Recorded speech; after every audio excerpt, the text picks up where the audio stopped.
will review the topic of social influence. Now, social influence is the effects of other people on an individual's beliefs, attitudes, values, or behavior. Like other animals, humans learn by experiencing associations between stimuli, classical conditioning, such as the bell and the food for Pavlov's dog. If every time we see Tim, we have a good time, our association of Tim with good feelings may lead us to develop a positive attitude towards Tim and seek out his company. We also learn to repeat behaviors that in the past have been followed by favorable outcomes and avoid behaviors that have unfavorable outcomes. That is operant conditioning. If every time we tell a joke, our friends praise us, we will become more likely to tell additional jokes. In addition to those forms of learning, we humans also learn a great deal by getting information from others and from observing others and imitating their behaviors. An old expression captures the basic idea of social learning. Monkey see, monkey do. Plenty of animals besides monkeys learn this way. Birds learn songs from other birds. Untrained dogs learn faster if they are taught behaviors alongside dogs who are already trained. However, we humans are probably the species most reliant on social learning. From driving a car and hitting a tennis ball to eating sushi or doing the tango, we learn largely from watching others model those behaviors.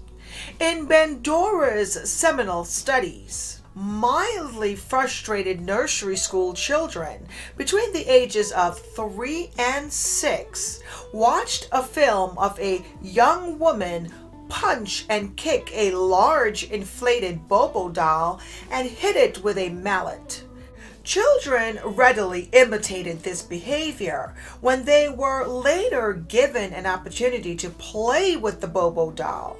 They punched and kicked the doll and hit it with the mallet, even in a manner eerily similar to the model's behavior, right down to repeating the same aggressive remarks the model had made. Pow! Right in the nose. Boom, boom. But observing and learning a behavior doesn't necessarily mean we will imitate it. According to social learning theory, we can either be encouraged to engage or discouraged from engaging in both new and known behaviors, depending on whether the actions we observe lead to positive or negative consequences. Thus, children were more likely to imitate the Bobo doll bashing model if the model was rewarded for the actions, for example, supplied with a soda or candy, but were less likely to do so if the model was punished for the actions, such as a second adult spanked the aggressive model with a rolled-up magazine. Learning is also influenced by our sensitivity to social cues and motivations. For example, imitation was also more likely when the model seemed likable and similar to the children. Finally, social learning is more likely if the behavior observed is consistent with the motivational state of the observer. So, frustrated kids are more likely to imitate a violent model, but rewarded models tend to be imitated regardless of the motivation state of the observer. So again, in social learning, we learn to do something new from watching others model the behavior. We unconsciously tend to mimic the nonverbal mannerisms of others. Observing others perform an action does much more than provide a model. Such exposure also communicates information about our social world. Thus, another basic way that people influence us is by priming ideas, norms, and values. For instance, watching someone engage in aggression makes aggressive concepts more accessible.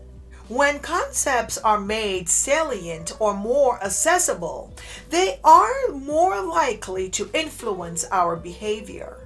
When other people remind us of the norm to be fair or to be charitable, for example, often we are more likely to act in accord with those norms.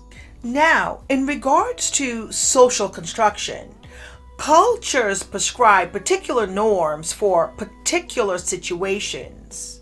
These norms influence our behavior as the situation activates associated schemas. Similarly, our cultures teach us the generalized beliefs that accompanies particular roles.